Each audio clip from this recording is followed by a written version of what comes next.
Hey everyone, welcome back to another episode of the Push Forward podcast. I'm your host, Alex, and today we've got something really special lined up for you. You've probably heard of the term influencer or content creator. We have done episodes distinguishing the differences between the influencers and the creators on past episodes, but it's something that is thrown around quite a bit lately.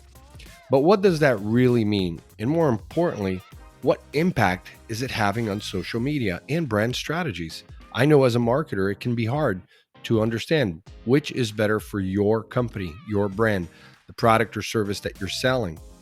And if you're in that category where you're creating content, which do you consider yourself? So we've got some data to unpack. So let's get right into it. According to a recent study by Mintel, 1 in 5 social media users consider themselves either an influencer or a content creator. That's right. I said social media users. That's right.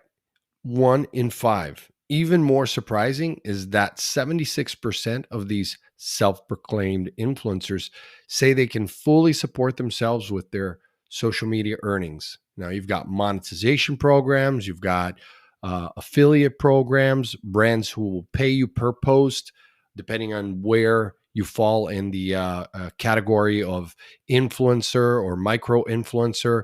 And I think it's important to talk about that. So before I go on, I want to go ahead and review the different levels that exist today, because it's hard sometimes for a social media um, content creator, to understand what level they are considered to be, because there's a lot of different platforms out there, like your IntelliFluence, Clear, Social Publi, BuzzSumo, and depending on the platform, they will, identify you based on the number of followers, based on the number of engagement, based on the number of comments, reshares. So depending on what platform you're in, you're going to be put into a box as a nano influencer, micro influencer, mid-tier influencer, macro influencer, or mega influencer. So the first one is a nano influencer, less than 10,000 followers. You're typically going to get $200 to $300 per post there. A micro influencer, less than 50,000, $300 to $600 per post. A mid-tier influencer is 100,000 followers, $700 to $900 per post. A macro influencer has at least 500,000 followers, and they can reach anywhere between $2,000 to $3,000 per post. And then the mega influencer, of course, anyone with more than 500,000 followers, they dictate the pricing, but it really depends, because some brands like Disney, Nike, and others, they have their own pricing guides. So it's all about negotiation, and it is different depending on the platform that you're on and depending of your experience in that particular product.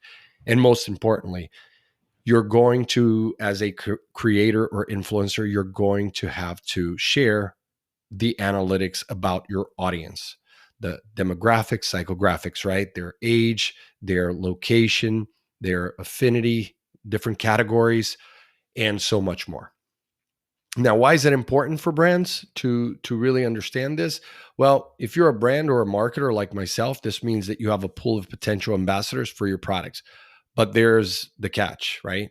Not all platforms are created equal, and not all influencers have the same impact. And this has been my experience over the last 15 years.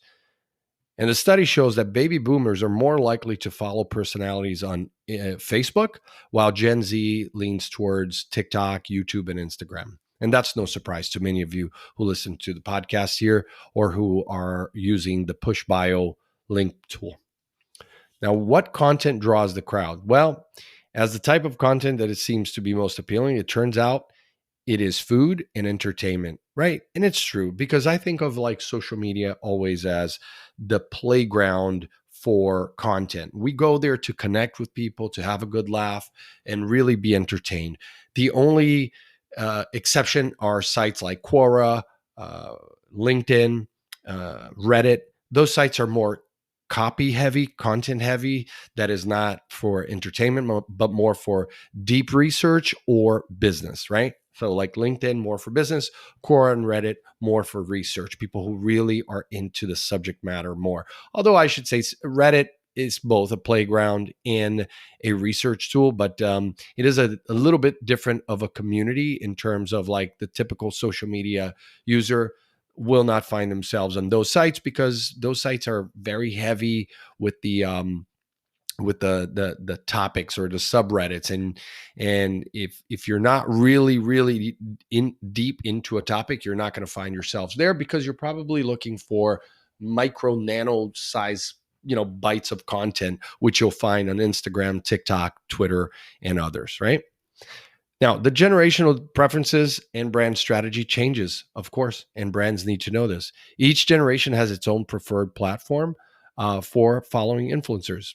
And this is a crucial consideration for brands and small businesses as well, especially when it comes to tailoring their influencer marketing strategies. Now, knowing your target demographic can really help you zero in on the most effective platform for your campaigns.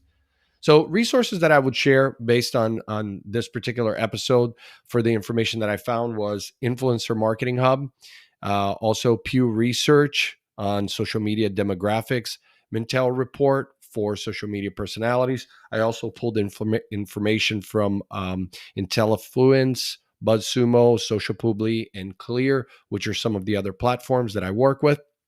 And again, if you're, it just comes back to that point I was making at the beginning. If you're an influencer, you really need to know the data.